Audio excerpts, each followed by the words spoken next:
c'est Thiago Pires, je viens de Lyon, j'ai 15 ans, je suis actuellement classé 1-6 et je suis licencié au tennis club de Charvieux-Chavagneux. Bruce Lillot, je suis entraîneur au Pôle France depuis septembre 2008, donc j'attaque ma 13e année et actuellement je suis en charge de 3 garçons nés en 2005. Moi mon style de jeu c'est plutôt contre-attaquant, j'aime bien mener l'échange, donc mon joueur préféré c'est Roger Federer, après je vais plus m'imprégner d'un style comme Novak Djokovic.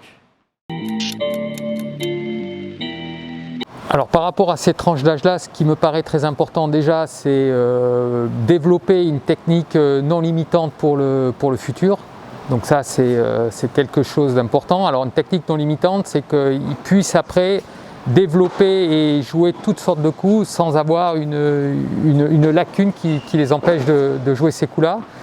Bien sûr l'attitude, avoir une attitude irréprochable sur le court, que ce soit à l'entraînement et en match bien sûr, et avoir une envie de progresser tous les jours, qu'ils apprennent à donner du sens à leur entraînement, et ça pour moi c'est très important.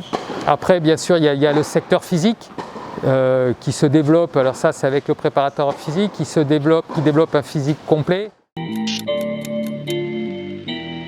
J'aimerais bien à la fin de l'année rentrer dans le top 500 ITF, atteindre un niveau de jeu négatif. Alors à court terme, dans la formation, il y a plusieurs objectifs. Il y a les objectifs de formation, donc de développer cette technique non limitante, de développer aussi un physique pour qu'il soit compétitif. Et après, il y a forcément des objectifs de compétition, essayer en fonction de leur niveau d'aller gagner, bien sûr d'avancer sur le circuit ITF junior. S'ils peuvent aller gagner un grand chelem junior à 17 ans, c'est super, à 18 ans, c'est bien aussi. Mais voilà, ce qui est important, c'est de voir leur vitesse de progression et de sentir que ces jeunes évoluent tous les jours, progressent. J'ai eu la chance pour moi dans le premier confinement de pouvoir m'entraîner. J'avais un terrain privé chez moi.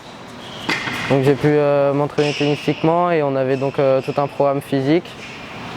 Donc ça nous a permis, enfin moi en tout cas pour ma part, ça m'a permis de ne pas trop perdre et de revenir ici en toute tranquillité. Alors cette période de confinement, on l'a gérée à distance comme tout le monde. Moi j'étais en contact tous les jours avec les joueurs. Alors le préparateur physique a envoyé et a même animé par visio des séances physiques. Après, moi personnellement, j'ai essayé de leur demander d'identifier un joueur qui avait un joueur de haut niveau qui avait un jeu qui ressemblait au leur. Donc chacun a identifié un joueur et on a fait de l'analyse de match à distance par rapport aux joueurs, par rapport à des secteurs bien précis. À chaque fois, je leur demandais de préparer un match. On a eu la chance d'avoir accès à une plateforme où il y avait plein de matchs de tennis. Donc, ils analysaient un match avec on a commencé par analyser des matchs complets et après des secteurs précis de match. Par exemple, service, les points avec dans la diagonale de gauche. Et voilà. Et donc ça, on a fait ça régulièrement. Et après, on a essayé d'échanger un petit peu sur la conception de leur jeu. Voilà. Donc on a été en contact régulier, mais bien sûr, on n'a pas pu être sur le terrain.